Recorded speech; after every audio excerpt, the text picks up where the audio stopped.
After the revolutionary period of the 50s and 60s, society regrouped itself, as always, into high, middle, and low.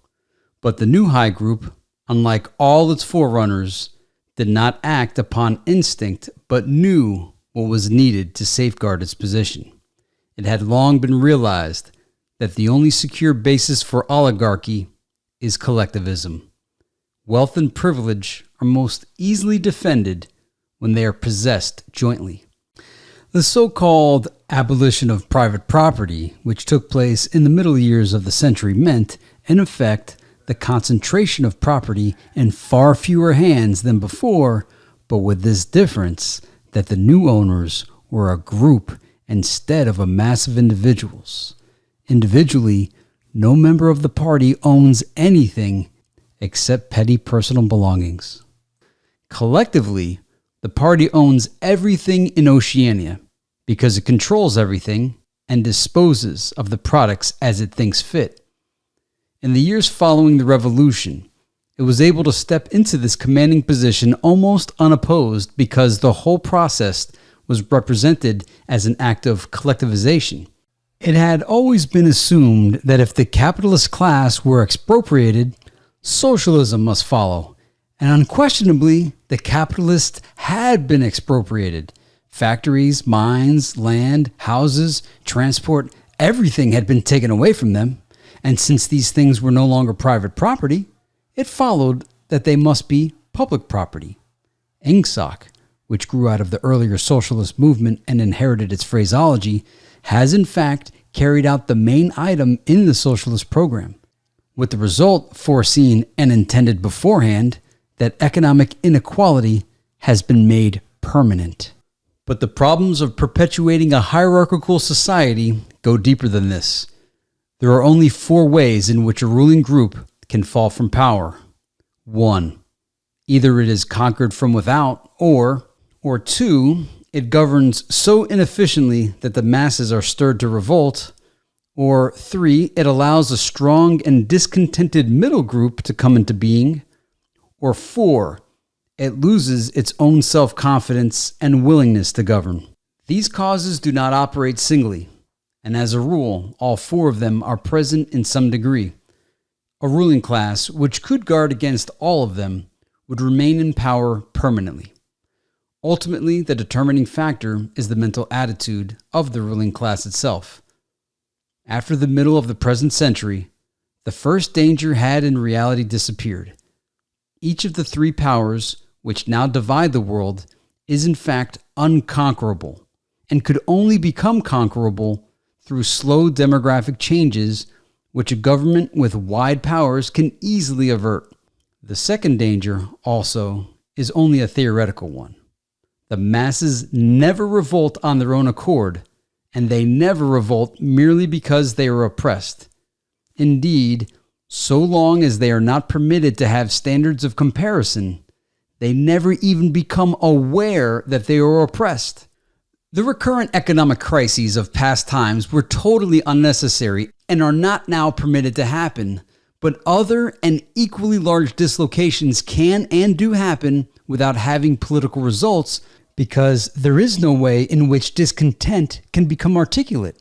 As for the problem of overproduction, which has been latent in our society since the development of machine technique, it is solved by the device of continuous warfare, see Chapter 3, which is also useful in keying up public morale to the necessary pitch. From the point of view of our present rulers, therefore, the only genuine dangers are the splitting off of a new group of able, underemployed, power-hungry people and the growth of liberalism and skepticism in their own ranks. The problem, that is to say, is educational. It is a problem of continuously molding the consciousness both of the directing group and of the larger executive group that lies immediately below it. The consciousness of the masses needs only to be influenced in a negative way. Given this background, one could infer, if one did not know it already, the general structure of oceanic society. At the apex of the pyramid comes Big Brother. Big Brother is infallible and all-powerful. Every success, every achievement, every victory, every scientific discovery, all knowledge, all wisdom, all happiness, all virtue are held to issue directly from his leadership and inspiration. Nobody has ever seen Big Brother. He is a face on the hoardings, a voice on the telescreen. We may be reasonably sure that he will never die, and there is already considerable uncertainty as to when he was born. Big Brother is the guise in which the party chooses to exhibit itself to the world. His function is to act as a focusing point for love, fear, and reverence, emotions which are more easily felt towards an individual than towards an organization. Below Big Brother comes the inner party, its numbers limited to 6 million, or something less than 2% of the population of Oceania. Below the inner party comes the outer party, which, if the inner party is described as the brain of the state, may be justly likened to the hands. Below that come the dumb masses, whom we habitually refer to as the proles, numbering perhaps 85% of the population. In the terms of our earlier classification, the proles are the low. For the slave population of the equatorial lands who pass constantly from conqueror to conqueror are not a permanent or necessary part of the structure. In principle, membership of these three groups is not hereditary. The child of inner party parents is in theory not born into the inner party. Admission to either branch of the party is by examination taken at the age of 16, nor is there any racial discrimination or any marked domination of one province by another. Jews, Negroes, South Americans of pure Indian blood are to be found in the highest ranks of the party, and the administrators of any area are always drawn from the inhabitants of that area. In no part of Oceania do the inhabitants have the feeling that they are a colonial population ruled from a distant capital. Oceania has no capital, and its titular head is a person whose whereabouts nobody knows, except that English is its chief lingua franca and Newspeak its official language. It is not centralized in any way. Its rulers are not held together by blood ties, but by adherence to a common doctrine. It is true that our society is stratified, and very rigidly stratified, on what at first sight appear to be hereditary lines. There is far less to and fro movement between the different groups than happened under capitalism or even in the pre-industrial age. Between the two branches of the party, there is certain amount of interchange, but only so much as will ensure that weaklings are excluded from the inner party and that ambitious members of the outer party are made harmless by allowing them to rise. Proletarians, in practice, are not allowed to graduate into the party. The most gifted of them, who might possibly become nuclei of discontent, are simply marked down by the thought police and eliminated. But this state of affairs is not necessarily permanent, nor is it a matter of principle. The party is not a class in the old sense of the word. It does not aim at transmitting power to its own children as such. And if there were no other way of keeping the blessed people at the top, it would be perfectly prepared to recruit an entire new generation from the ranks of the proletariat. In the crucial years, the fact that the party was not a hereditary body did a great deal to neutralize opposition. The older kind of socialist, who had been trained to fight against something called class privilege, assumed that what is not hereditary cannot be permanent. He did not see that the continuity of an oligarchy need not be physical, nor did he pause to reflect that hereditary aristocracies have always been short-lived, whereas adoptive organizations, such as the Catholic Church, have sometimes lasted for hundreds or thousands of years. The essence of oligarchical rule is not father-to-son inheritance, but the persistence of a certain worldview and a certain way of life imposed by the dead upon the living. A ruling group is a ruling group so long as it can nominate its successors. The party is not concerned with perpetuating its blood, but with perpetuating itself. Who wields power is not important, provided that the hierarchical structure remains always the same. All the beliefs, Habits, tastes, emotions, mental attitudes that characterize our time are really designed to sustain the mystique of the party and prevent the true nature of present-day society from being perceived. Physical rebellion, or any preliminary move towards rebellion, is at present not possible. From the proletarians, nothing is to be feared. Left to themselves, they will continue from generation to generation and from century to century, working, breeding, and dying, not only without any impulse to rebel, but without the power of grasping that the world could be other than it is. They could only become dangerous if the advance of industrial technique made it necessary to educate them more highly. But since military and commercial rivalry are no longer important, the level of popular education is actually declining. What opinions the masses hold or do not hold is looked on as a matter of indifference. They could be granted intellectual liberty because they have no intellect. And a party member, on the other hand, not even the smallest deviation of opinion on the most unimportant subject can be tolerated. A party member lives from birth to death under the eye of the thought police. Even when he is alone, he can never be sure that he is alone. Wherever he may be, asleep or awake, working or resting, in his bath or in bed, he can be inspected without warning and without knowing that he is being inspected. Nothing that he does is indifferent. His friendships, his relaxations, his behavior towards his wife and children, the expression of his face when he is alone, the words he mutters in sleep, even the characteristic movements of his body are all jealously scrutinized. Not only any actual misdemeanor, but any eccentricity, however small, any change of habits, any nervous mannerism that could possibly be the symptom of an inner struggle is certain to be detected. He has no freedom of choice in any direction whatever. On the other hand, his actions are not regulated by law or by any clearly formulated code of behavior. In Oceania, there is no law. Thoughts and actions which, when detected, means certain death are not formally forbidden. And the endless purges, arrests, tortures, imprisonments, and vaporizations are not inflicted as punishment for crimes which have actually been committed, but are merely the wiping out of persons who might perhaps commit a crime at some time in the future. A party member is required to have not only the right opinions, but the right instincts. Many of the beliefs and attitudes demanded of him are never plainly stated, and could not be stated without laying bare the contradictions inherent in Ingsoc.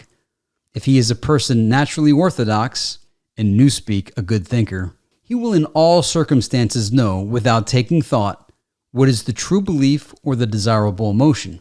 But in any case, an elaborate mental training, undergone in childhood, and grouping itself round the Newspeak words, Crimestop, blackwhite, and Doublethink, makes him unwilling and unable to think too deeply on any subject whatever. A party member is expected to have no private emotions and no respites from enthusiasm. He is supposed to live in a continuous frenzy of hatred of foreign enemies and internal traitors, triumph over victories, and self-abasement before the power and wisdom of the party. The discontents produced by his bare, unsatisfying life are deliberately turned outwards and dissipated by such devices as the 2 minutes hate and the speculations which might possibly induce a skeptical or rebellious attitude are killed in advance by his early acquired inner discipline.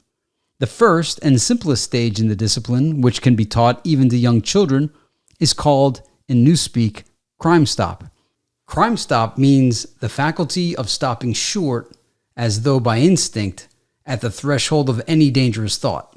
It includes the power of not grasping analogies, of failing to perceive logical errors, of misunderstanding the simplest arguments if they are inimical to Ingsoc, and of being bored or repelled by any train of thought which is capable of leading in a heretical direction. Crimestop, in short, means protective stupidity. But stupidity is not enough. On the contrary, Orthodoxy, in the full sense, demands a control over one's own mental processes as complete as that of a contortionist over his body. Oceanic society rests ultimately on the belief that Big Brother is omnipotent and that the party is infallible. But since in reality Big Brother is not omnipotent and the party is not infallible, there is need for an unwearying, moment-to-moment flexibility in the treatment of facts. The key word here is blackwhite. Like so many Newspeak words, this word has two mutually contradictory meanings. Applied to an opponent, it means the habit of impudently claiming that black is white in contradiction of the plain facts. Applied to a party member, it means a loyal willingness to say that black is white when party discipline demands this. But it means also the ability to believe that black is white, and more, to know that black is white, and to forget that one has ever believed the contrary. This demands a continuous alteration of the past made possible by the system of thought which really embraces all the rest, and which is known in Newspeak as doublethink. The alteration of the past is necessary for two reasons, one of which is subsidiary and, so to speak, precautionary. The subsidiary reason is that the party member, like the proletarian, tolerates present-day conditions partly because he has no standards of comparison. He must be cut off from the past, just as he must be cut off from foreign countries, because it is necessary for him to believe that he is better off than his ancestors and that the average level of material comfort is constantly rising. But by far the most important reason for the readjustment of the past is the need to safeguard the infallibility of the party. It is not merely that speeches, statistics, and records of every kind must be constantly brought up to date in order to show that the predictions of the party were in all cases right. It is also that no change in doctrine or in political alignment can ever be admitted. For to change one's mind, or even one's policy, is a confession of weakness.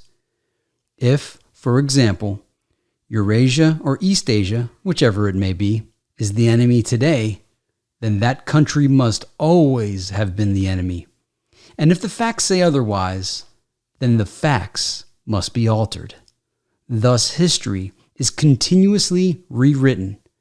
This day-to-day falsification of the past, carried out by the Ministry of Truth, is as necessary to the stability of the regime as the work of repression and espionage carried out by the Ministry of Love. The mutability of the past is the central tenet of Ingsoc. Past events, it is argued, have no objective existence, but survive only in written records and in human memories.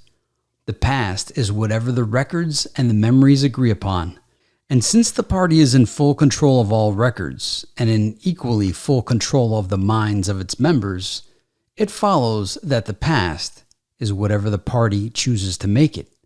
It also follows that though the past is alterable, it never has been altered in any specific instance. For when it has been recreated in whatever shape is needed at the moment, then this new version is the past, and no different past can ever have existed. This holds good even when, as often happens, the same event has to be altered out of recognition several times in the course of a year. At all times, the party is in possession of absolute truth, and clearly the absolute can never have been different from what it is now. It will be seen that the control of the past depends above all on the training of memory, to make sure that all written records agree with the orthodoxy of the moment is merely a mechanical act. But it is also necessary to remember that events happened in the desired manner. And if it is necessary to rearrange one's memories or to tamper with written records, then it is necessary to forget that one has done so. The trick of doing this can be learned like any other mental technique. It is learned by the majority of party members and certainly by all who are intelligent as well as orthodox. In old speak, it is called, quite frankly, reality control. In Newspeak, it is called Doublethink, though Doublethink comprises much else as well. Doublethink means the power of holding two contradictory beliefs in one's mind simultaneously and accepting both of them. The party intellectual knows in which direction his memories must be altered. He therefore knows that he is playing tricks with reality. But by the exercise of doublethink, he also satisfies himself that reality is not violated. The process has to be conscious, or it would not be carried out with sufficient precision, but it also has to be unconscious, or it would bring with it a feeling of falsity and hence of guilt. Doublethink lies at the very heart of Ingsoc, since the essential act of the party is to use conscious deception while retaining the firmness of purpose that goes with complete honesty, to tell deliberate lies while genuinely believing in them, to forget any fact that has become inconvenient, and then, when it becomes necessary again, to draw it back from oblivion for just so long as it is needed, to deny the existence of objective reality, and all the while to take account of the reality which one denies. All this is indispensably necessary. Even in using the word doublethink, it is necessary to exercise doublethink. For by using the word, one admits that one is tampering with reality. By a fresh act of doublethink, one erases this knowledge, and so on indefinitely, with the lie always one leap ahead of the truth. Ultimately, it is by the means of doublethink that the party has been able, and may, for all we know, continue to be able for thousands of years to arrest the course of history. All past oligarchies have fallen from power either because they ossified or because they grew soft. Either they became stupid and arrogant, failed to adjust themselves to changing circumstances, and were overthrown, or they became liberal and cowardly, made concessions when they should have used force, and once again were overthrown. They fell, that is to say, either through consciousness or through unconsciousness. It is the achievement of the party to have produced a system of thought in which both conditions can exist simultaneously. And upon no other intellectual basis could the dominion of the party be made permanent. If one is to rule and to continue ruling, one must be able to dislocate the sense of reality. For the secret of rulership is to combine a belief in one's own infallibility with the power to learn from past mistakes. It need hardly be said that the subtlest practitioners of doublethink are those who invented doublethink and know that it is a vast system of mental cheating. In our society, those who have the best knowledge of what is happening are also those who are furthest from seeing the world as it is. In general, the greater the understanding, the greater the delusion. The more intelligent, the less sane. One clear illustration of this is the fact that war hysteria increases in intensity as one rises in the social scale. Those whose attitude towards the war is most nearly rational are the subject peoples of the disputed territories. To these people, the war is simply a continuous calamity which sweeps to and fro over their bodies like a tidal wave. Which side is winning is a matter of complete indifference to them. They are aware that a change of overlordship means simply that they will be doing the same work as before for new masters who treat them in the same manner as the old ones. The slightly more favored workers, whom we call the proles, are only intermittently conscious of the war. When it is necessary, they can be prodded into frenzies of fear and hatred, but when left to themselves, they are capable of forgetting for long periods that the war is happening. It is in the ranks of the party, and above all the inner party, that the true war enthusiasm is found. World conquest is believed and most firmly by those who know it to be impossible. This peculiar linking together of opposites, knowledge with ignorance, cynicism with fanaticism, is one of the chief distinguishing marks of Oceanic society. The official ideology abounds with contradictions, even when there is no practical reason for them. Thus, the party rejects and vilifies every principle for which the socialist movement originally stood. And it chooses to do this in the name of socialism. It preaches a contempt for the working class unexampled for centuries past, and it dresses its members in a uniform which was at one time peculiar to manual workers and was adopted for that reason. It systematically undermines the solidarity of the family, and it calls its leader by a name which is a direct appeal to the sentiment of family loyalty. Even the names of the four ministries by which we are governed exhibit a sort of impudence in their deliberate reversal of the facts. The Ministry of Peace concerns itself with war, the Ministry of Truth with lies, the Ministry of Love with torture, and the Ministry of Plenty with starvation. These contradictions are not accidental, nor do they result from ordinary hypocrisy.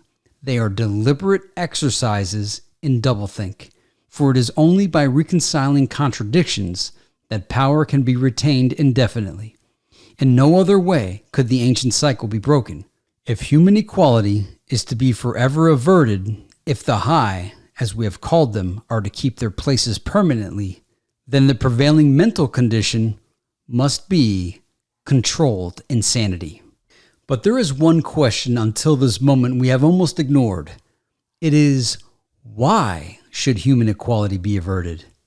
Supposing that the mechanics of the process have been rightly described, what is the motive for this huge, accurately planned effort to freeze history at a particular moment in time? Here we reach the central secret. As we have seen, the mystique of the party, and above all, of the inner party, depends upon doublethink.